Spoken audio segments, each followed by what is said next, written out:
મારી ભગવતી ચામુંડા એટલું કીધું કે મુંજા માગ બાપ મારી માગો હા મારી આ એક મુખે તું મારી સામે ઊભી છો ને હા મારી ચંડ અને મુંડ બે જયારે પૃથ્વીની માથે તારી સામે જયારે યુદ્ધે ચડ્યા ત્યારે તે આવા એકલા રૂપે બે ને કેમ માર્યા હતા કે મુંજા તેદી મેં બે રૂપ કર્યા હતા હે મુંજા ત્યારે મેં રણ મેદાન ની મારી પાસે શસ્ત્ર હાથની મારી પાસે લઈ અને બે રૂપ કર્યા હતા મારી કેવા રૂપ દેખાડતો અને મારી ભગવતી ઝાડાપ દઈને બે મુખ કર્યા આવશે બે મુખ કર્યા ને ત્યારે માતાજીને એટલું કીધું કે એ માં થોભી જા મારી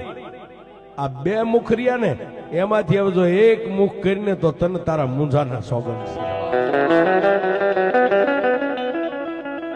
માતાજી દરબારગઢના ઓરડાની માલિપા થોભી ગયા પણ મુંજા આમ કે હા માં હવે દુનિયાને મારે જગતને બે મુખ દેખાડવા છે કે મારી સામુંડા કેવડી